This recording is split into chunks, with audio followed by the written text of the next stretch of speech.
Lyons site. Services for the blind and visually impaired. Graphic of a lion's head in black and white on a gray background. Okay, now we are looking at a little bit more of a complex graph for Desmos. This is the Desmos Demo, and I am doing a breakdown of the Desmos Demo. Love that little tongue twister there. Desmos Demo. All right, so we're now going to look real quickly at the Desmos Demo window. This is their official demo. This is their video demo.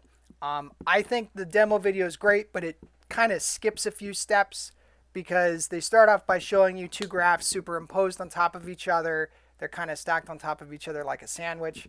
And I don't really like that because it throws too many sounds and variables at you.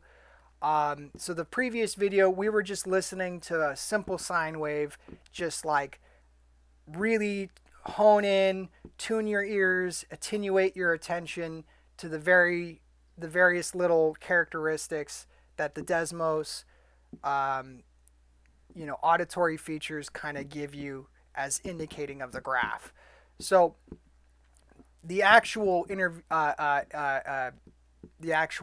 demonstration provided by Desmos has this superimposed graph system, and really what that's going to do is going to add some popping sounds. So I've copied the equations from the Desmos video here into this demo, so it's just another version of it. It's just a little bit more simplified for you.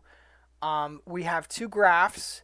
We have the same sine wave that we were listening to before, but now we have a parabolic graph. The parabolic graph is a U shape. It is a positive parabolic graph, which means it is opening upwards, not downwards, which means that the two ends of the U that are opening up are going to be in the positive side of the graph, and the apex, I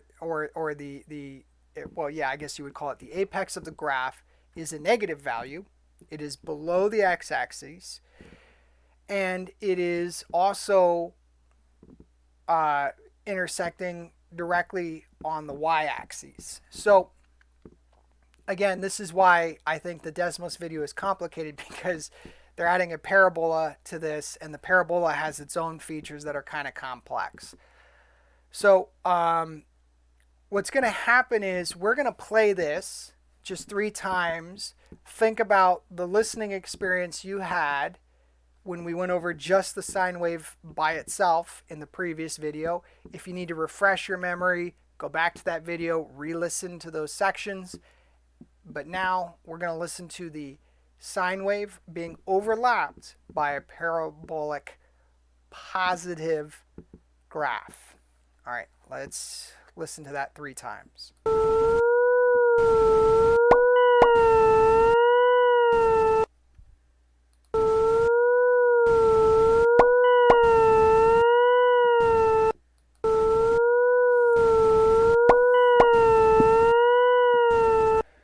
Okay, so this is introducing one new variable, but it's addressing the variable twice.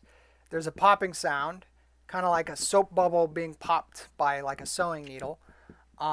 The popping sound is where the parabolic graph, which is opening upwards, it's a positive parabolic graph. That means it opens upwards, but the point of the apex is in the negative value. So that means that as it opens upwards, the apex of the parabola is negative. It's underneath the x-axis. It's in the negative coordinate plane of the x-axis. That's the technical phrasing. So what's happening is you're hearing 2 popping sounds where the parabolic graph is intersecting the sine wave function. So take a second to think about that. The sine wave is a wave like the ocean. It's very smooth, it's very round, and the parabolic is like a single U shape that is overlapping the parabola the 2 points of the U, the 2 arms of the U extending upwards in this case. I'm gesturing upwards for those of you that are visually impaired. The 2 branches of the U shape are going to intersect the parabola, open upwards, they move upwards, and those 2 points of intersection are denoted by that popping sound.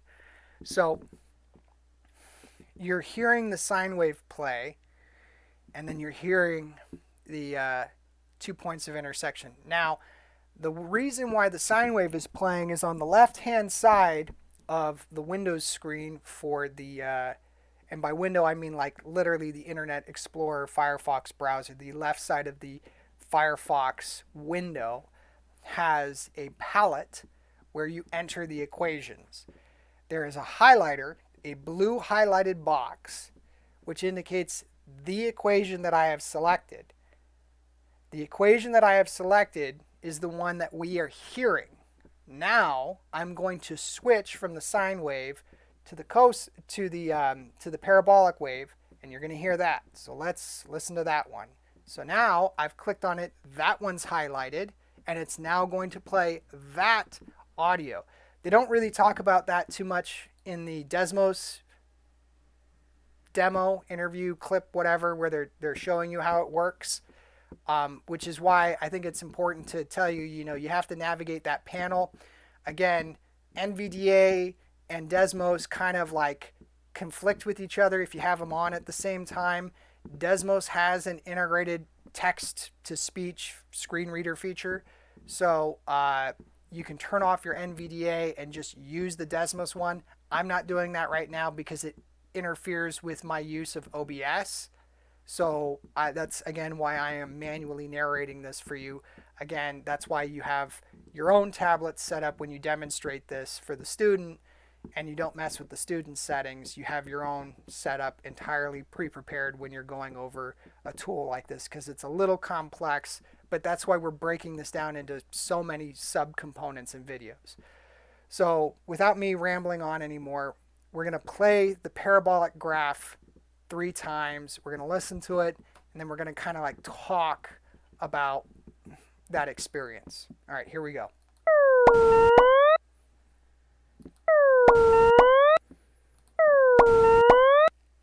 Okay. That one's a little weird. First off, the pitch shift happens very fast. And as I'm doing that, as I'm making the sound, I'm making the gesture, the sound drops very fast because the slope of the graph is very steep.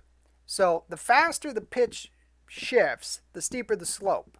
If the pitch shifts very slowly, it's a very gentle slope.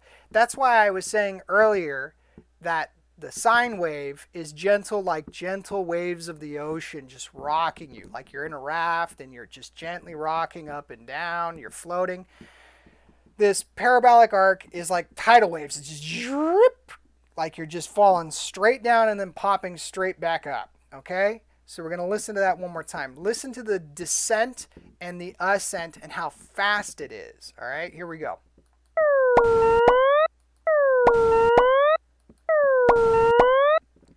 Okay. That's a really fast arc. You're also hearing the pops. So it's a narrow arc. It's very steep because it's moving very fast, and you're hearing the pops where it intersects. So that's kind of the Desmos graphing calculator showing you how waveforms can overlap. You can create multiples of these parabolic arcs. You can space them out. But again, teaching you how to do that is teaching math. I'm not here to teach you math. I'm here to teach you how to use this tool, right?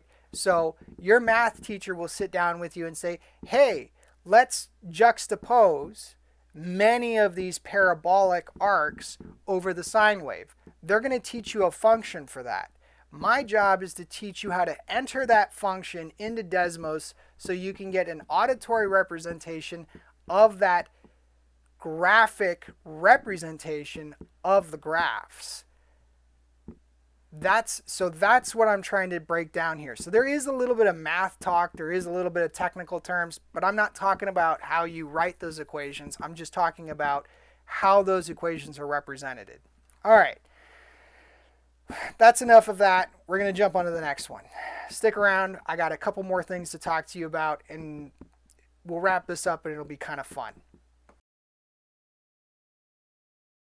Check the description box for links to Desmos, NVDA, the Arp Odyssey, and my YouTube channel homepage. Regular updates on blind and visually impaired tutorials will be available for all kinds of topics. Thanks for watching.